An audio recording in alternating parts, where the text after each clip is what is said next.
Hello friends, आपके YouTube channel maths wizard में आपका स्वागत है। तो आज के इस वीडियो में जो है हम लोग क्लास 10th एनसीईआरटी का एक्सरसाइज 1.1 का जो क्वेश्चन है उस सारे क्वेश्चन को इस वीडियो में जो है हम लोग सॉल्व करेंगे। तो आप अगर इस वीडियो पूरे क्वेश्चन को बहुत ही प्रॉपर वे में समझना चाहते हैं तो आप मेरे इस वीडियो में जो है वो शुरू से लेकर के लास्ट तक बने रहिए। मैं पूरी कोशिश करूंगा कि एक एक क्वेश्चन को मैं बहुत ही अच्छे से एक्सप्लेन करूं और आपको जो है बहुत ही समझा पाऊं। तो आप इस वीडियो में पूरी तरह से बने रहिए, मैं पूरी कोशिश करूंगा कि आप इसको अच्छे से समझ पाएँ। तो चलिए स्टार्ट करते हैं। और ये हम लोग आज डिस्कस करेंगे क्लास 10th एनसीईआरटी सीबीएसई का एक्सरसाइज 1.1 के बारे में आज हम लोग डिस्कस करेंगे। तो चलिए हम लोग क्वेश्चन बारी बारी से लेते हैं और उसको बनाने का कोशिश करते हैं। तो हम लोग डिस्कस करेंगे एक्सरसाइज 1.1 का फर्स्ट क्वेश्चन, ठीक है। तो फर्स्ट क्वेश्चन है हमारा, use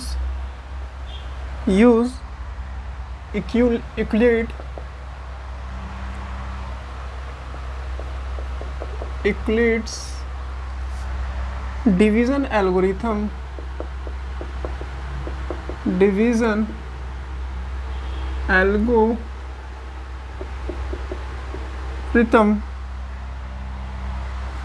to find the HCF of, ठीक है। और फर्स्ट क्वेश्चन है हमारा 135 and 225। तो फ्रेंड्स ये हमारा फर्स्ट क्वेश्चन है। इस क्वेश्चन में आपको क्या करना है कि यूक्लिड डिवीजन एल्गोरिथम का यूज़ करके आपको इसका जो है क्या फाइंड करना है, HCF फाइंड करना है, ठीक है। तो सबसे पहले इसको सॉल्यूशन करते हैं। तो सॉल्यूशन कैसे करेंगे, यहाँ पर मैंने क्या किया, आपको देखना है कौन बड़ा है, 135 और 225 में जो है आपका 225 यानी 225 आपका बड़ा है। तो 225 तो यूक्लिड डिवीजन एल्गोरिथम का यूज़ करके जो है, यूक्लिड डिवीजन एल्गोरिथम क्या होता है कि जब आप किसी नंबर को किसी एक नंबर से डिवाइड करते हैं तो आपको दो अदर नंबर, मतलब आपको एक कोशेंट मिलता है और आपको एक रिमाइंडर मिलता है। यही आपका यूक्लिड डिवीजन एल्गोरिथम है। तो इसी फैक्ट का हम लोग यहाँ पर यूज़ करेंगे और यूज़ करके जो है इसको यहाँ पर इसका HCF जो है हम लोग फाइंड करेंगे, ठीक है।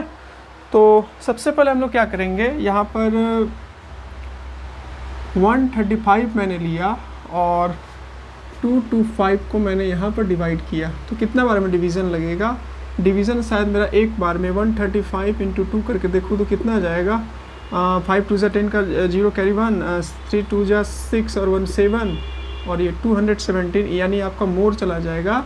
यानी कि आप एक ही बार में लगाइए, यानी कि आपका हो गया 135। 5 में से 5 गया 0, अब 12 में से 3 नहीं जाएगा, 1 कैरी लेंगे तो सॉरी बोरो लेंगे तो क्या हो जाएगा 90।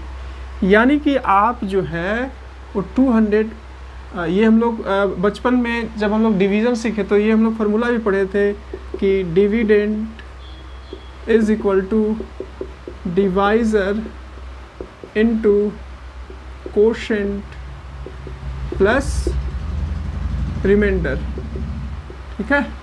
इसी फैक्ट का यूज़ करके साथ ही साथ इसी को जो है हम लोग मतलब एक मॉडिफाई के फॉर्म में इसी को जो है हम लोग यूक्लिड डिवीज़न लेमा, यहाँ मतलब यूक्लिड डिवीज़न एल्गोरिथम यहाँ पर हम लोग इसको कह रहे हैं। तो यहाँ पर हम लोग जो है वो 225 की जगह पर क्या लिख सकते हैं, divisor into quotient plus remainder, यानी कि आपका हो गया 135 मल्टीप्लाई 1 प्लस 90, ठीक है।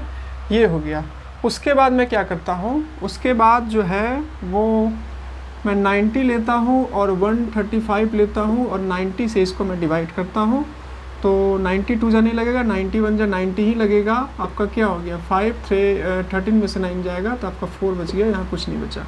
तो फिर मैं डिविडेंड इज इक्वल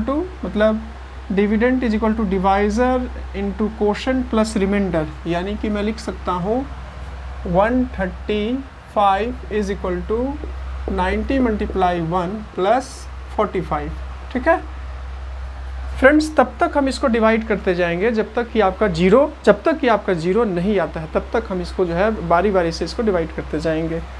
उसके बाद फिर मैं क्या करता हूँ 45 और फिर 90 को डिवाइड करता हूँ, तो 45 2 90 आपका हो जाएगा और ये हो गया आपका, यानी कि आप लिख सकते हैं 90 is equal to 45 multiply 2 is equal to 0, यानी कि हमारा रिमाइंडर क्या आ गया, हमारा रिमाइंडर आपका 0 आ गया।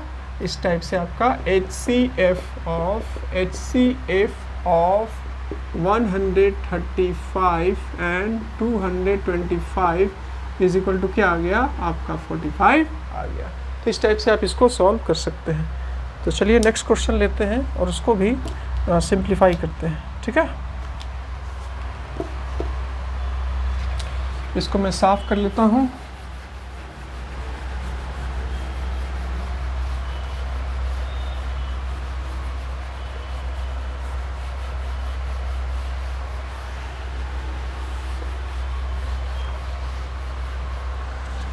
तो फ्रेंड्स नेक्स्ट क्वेश्चन है आपका सेकेंड क्वेश्चन, एक और मैं थर्ड बता देता हूँ। सेकेंड क्वेश्चन भी आपका मैंने जैसे बताया वैसे, मतलब अभी थर्ड में बता देता हूँ, 1 का थर्ड बता देता हूँ, ठीक है।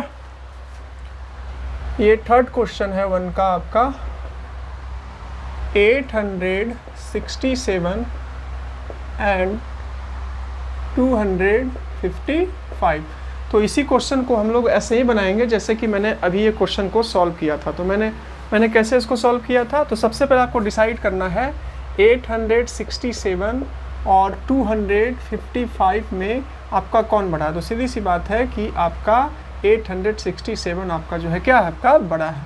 तो यहाँ पर मैं लिखता हूँ 867 और यहाँ पर लेता हूँ 255। अब मैं इसको देखता हूँ कि आपका डिवीज़न कितना बार मैं इसको मल्टीप्लाई करूँगा तो जाएगा। तो 255 मल्टीप्लाई 2, 5 2 जा 10 का 0 कैरी 1, 5 2 जा 10 और 11 का 1 कैरी 1 और 2 2 जा 1 और 1 5। तो आपका कितना आ रहा है 510 आ रहा है, यानी कि कुछ ज़्यादा ही लेस हो जा रहा है। 3 टाइम्स में मैं लगा के देखता हूँ तो 255 मल्टीप्लाई 3, तो 5 3 जा 15 का 5 कैरी 1, 5 3 जा 15 और 16 का 6 कैरी 1 और 3 2 जा 6 और 1 7 लग तो रहा है, चला जाएगा। फिर मल्टीप्लाई करता हूँ 255 और फिर 4, तो 5 4 जा 20 का 0 कैरी 2, 5 4 जा 20 और 2 20 और 2 22 हो गया कैरी 2, 4 2 जा 8 और 10। तो ये आपका आ जा रहा है, थोड़ा सा ज़्यादा चला गया। तो एक बार फिर से मैं क्रॉस वेरीफाई कर लेता हूँ कि मैंने जो मल्टीप्लाई किया हो वो सही है कि नहीं। 5 3 जा 15 का 5 कैरी 1, 5 3 जा 15 और 1 16 का 6 कैरी 1, 3 2 जा 6 और 1 7, यानी कि आपका 3 टाइम्स में जाएगा आपका, यानी कि क्या हो गया 765। अब इसको सब्ट्रैक्ट कर दीजिए। 7 में से 5 गया 2, 6 में से 6 गया 0 और 8 में से 7 गया आपका क्या गया 1। अब उसी का हम लोग यहाँ पर यूज़ करेंगे कि 867 को हम लोग क्या लिख सकते हैं, dividend is equal to divisor into quotient plus remainder, आप इसको लिख सकते हैं। तो 255 मल्टीप्लाई 3 प्लस 102। अब आप क्या कीजिए, अब जो है आप इसको चूज़ कीजिए, इसके डिवाइज़र को, और यहाँ पर जो है आपको तब तक इस टाइप से डिवाइड करते जाना है जब तक कि आपका रिमाइंडर 0 नहीं आ जाएगा। तो जैसे ही आपका रिमाइंडर 0 आ जाएगा, इक्वली डिवीजन एल्गोरिथम से आपको वैसे ही आपको HCF उसका जो है आराम से मिल जाएगा, ठीक है। तो फिर हम इसको क्या करते हैं, फिर मैं क्या करता हूँ कि 255 है ना, 255 है, उसको मैं जो है वो क्या करता हूँ डिवाइड करता हूँ 255, 102 को 255 से डिवाइड करता हूँ, ठीक है। तो 102 2 जा कितना हो जाएगा, 2 2 जा 4 कैरी 1, सॉरी कैरी तो यहाँ नहीं है बच्चा, और ये और 2 2 जा 4, तो इतना ही बार में आपका जाएगा। 2 बार में 204, 5 में से 4 गया 1 और 5 में से 0 गया 5, ठीक है।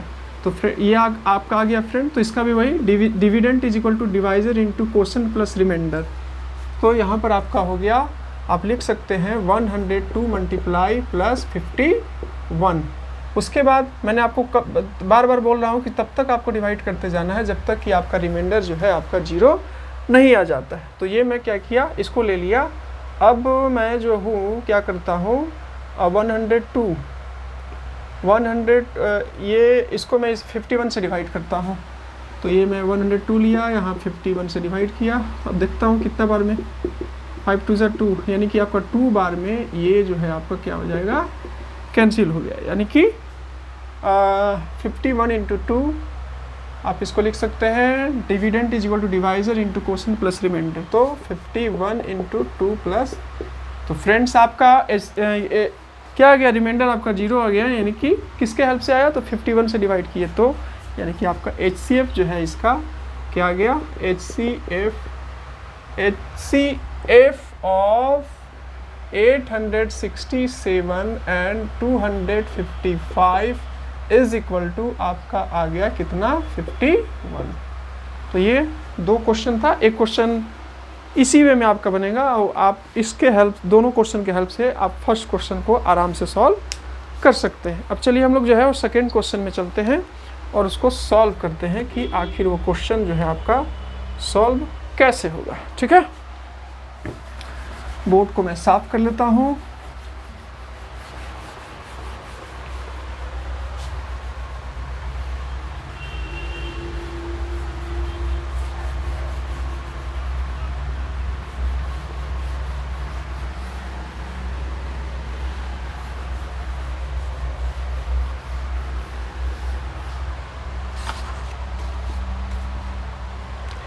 तो मैं सेकेंड क्वेश्चन लिखता हूँ।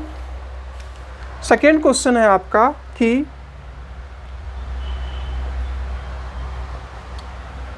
so that any positive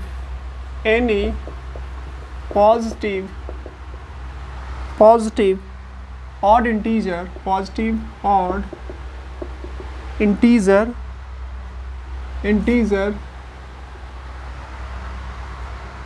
is the form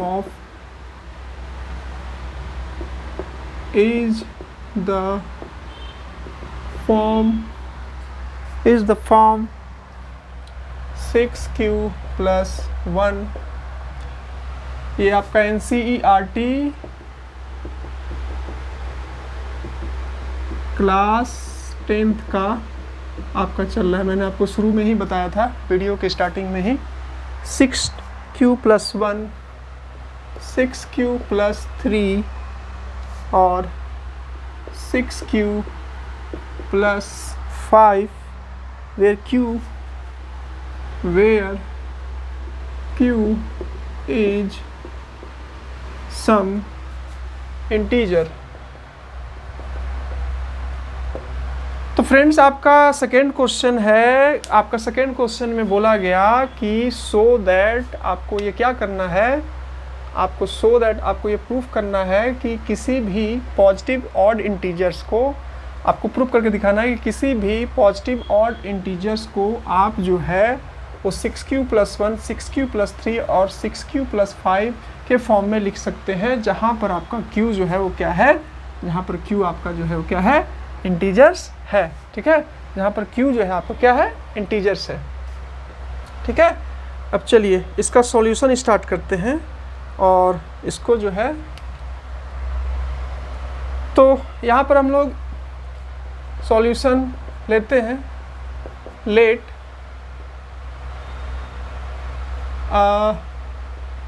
A B any positive integers. A क्या है आपका, ए जो है आपका पॉजिटिव इंटीजर्स है। ए जो है आपका क्या है, पॉजिटिव इंटीजर है। ठीक है, तो when a is divided by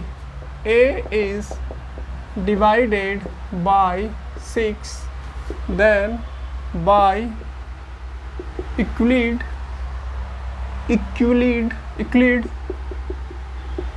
division algorithm division algorithm we get quotient q and remainder r।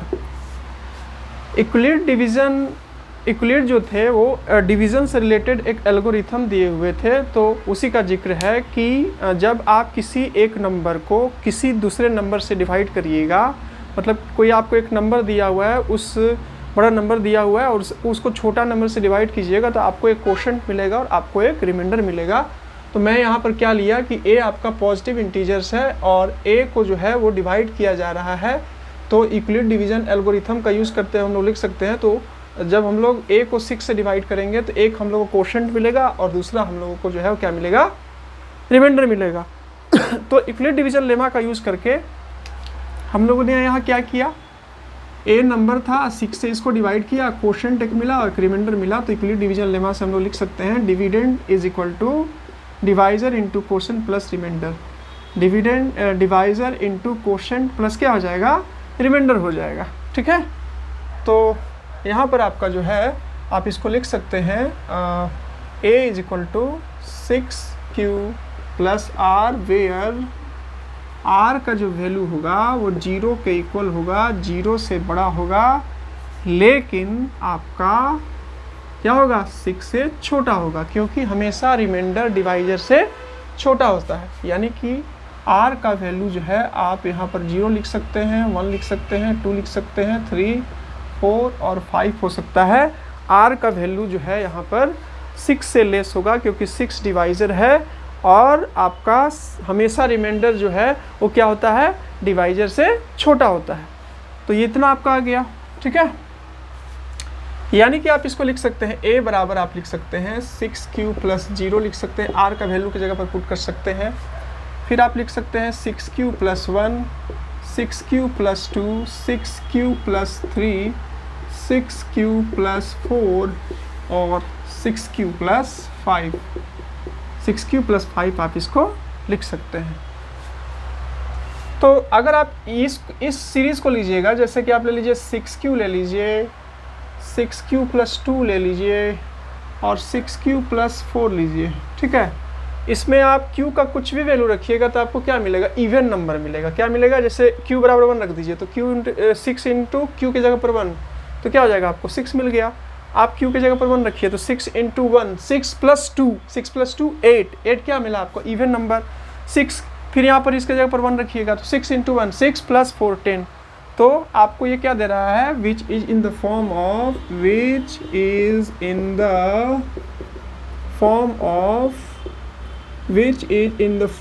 Of even number, even number के फॉर्म में दे रहा है, इवन नंबर के फॉर्म में आपको ये चीज़ दे रहा है। ठीक है, फिर अगर आप इसको लेते हैं 6q प्लस 1, 6q प्लस 3 और 6q प्लस 5, तो आप यहाँ जब देखिएगा तो आप यहाँ पर कोई भी q का वैल्यू रखिए, तो q का जब वैल्यू आप रखिएगा तो आपको ये जो है वो किसके फॉर्म में मिलेगा, ये जो है आपको ऑड नंबर के फॉर्म में मिलेगा। जैसे कि आपको क्या मिल गया, आपका ये मिल गया 6q प्लस 1, यहाँ पर 1 रखिए तो क्या मिलेगा, 6 इंटू 1 प्लस 1 7 आ गया। अगर आप 6 की जगह पर q की जगह पर फिर 1 रखिएगा तो 6 इंटू 1 प्लस 3 क्या मिल गया, 6 इंटू 1 प्लस 5, यहाँ पर आपको 6 11 मिल रहा है। यहाँ पर यानी कि आपको मिल रहा है किसके फॉर्म में, ये आपको मिल रहा है ऑड नंबर के फॉर्म में। ये 6q प्लस 1 और 6q प्लस 3 और 6q प्लस 5 आपको which is in the form of odd number, ये जो है आपका ऑड नंबर के फॉर्म में ये आपको जो है वो क्या है, मिल रहा है। ठीक है, तो यही हम लोग को प्रूफ करना था। क्या प्रूफ करना था, कि किसी भी ऑड नंबर को, किसी भी पॉजिटिव ऑड इंटीजर्स को जो है आप इस फॉर्म में लिख सकते हैं। तो यही हो गया आपका सॉल्यूशन कि hence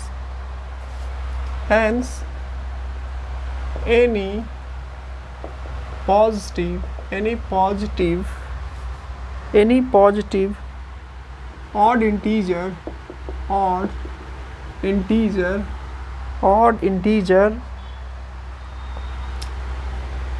written in the form of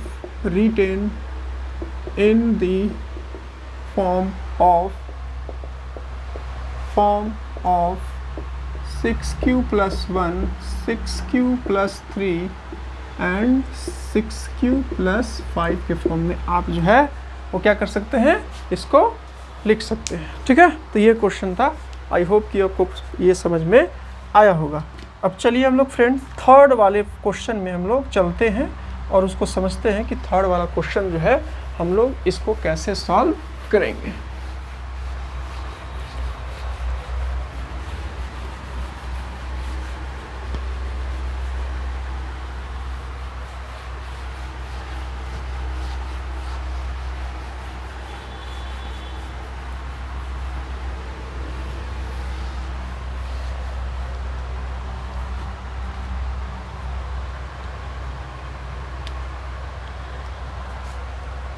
तो थर्ड क्वेश्चन है आपका, an army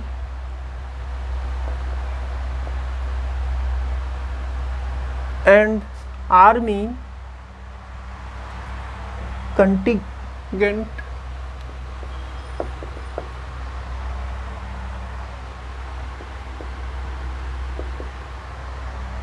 of 616 members, 616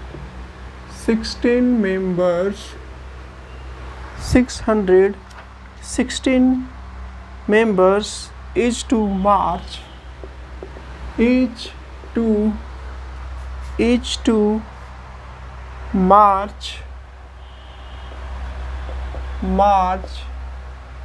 behind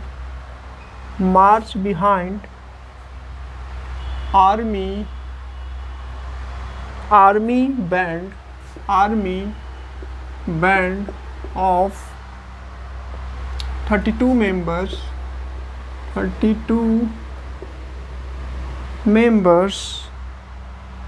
in a parade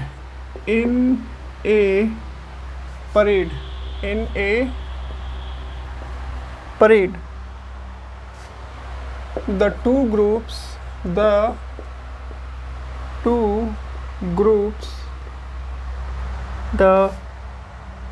groups are to march in the same number of columns.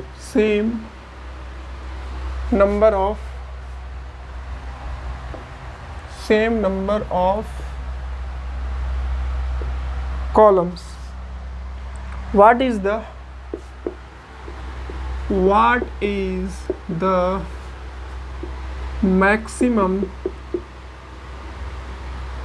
maximum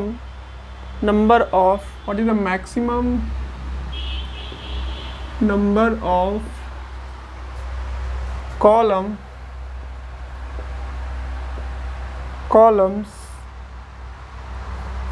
in which they can march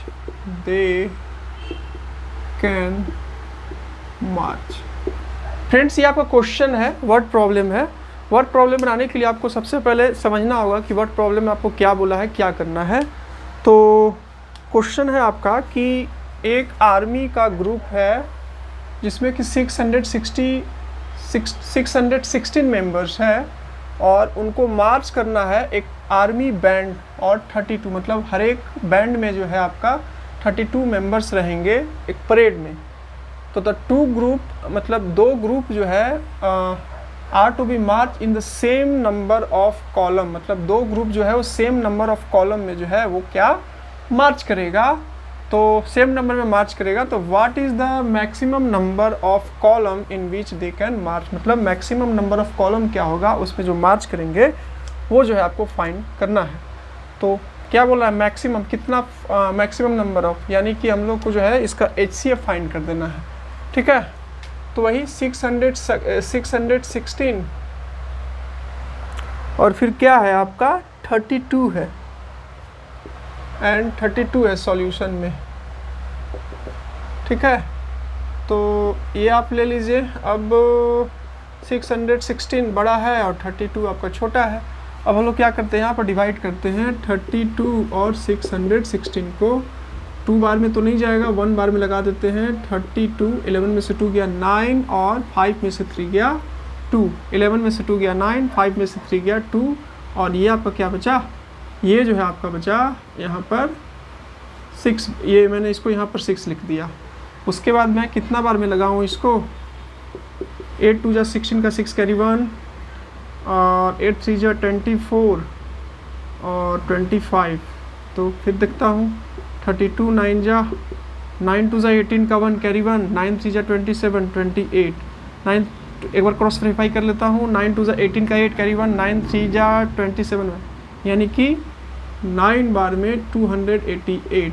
600 ये 16 में से 8 गया 8 में से 8 गया क्या आपका बचा 0, ठीक है, यानी कि आपका 8 बचा। यानी कि आप इसको लिख सकते हैं वही इक्वलिटी डिवीजन लेमा से 616 इज इक्वल टू, मतलब dividend is equal to divisor into quotient plus remainder. तो आप 616 को लिख सकते हैं 32 मल्टीप्लाई 19 प्लस 8, ठीक है। उसके बाद अब क्या कर सकते हैं, आप 32 को डिवाइड करेंगे हम लोग किससे, 8 से। तो 8 4 जा 32, तो यानी कि आप लिख सकते हैं 8 मल्टीप्लाई 4 प्लस 0, यानी कि रिमाइंडर 8 से डिवाइड की तो आपका रिमाइंडर 0 आ गया। Hence the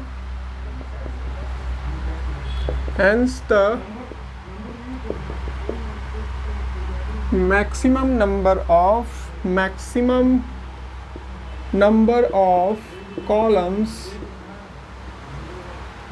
number of columns in which they can march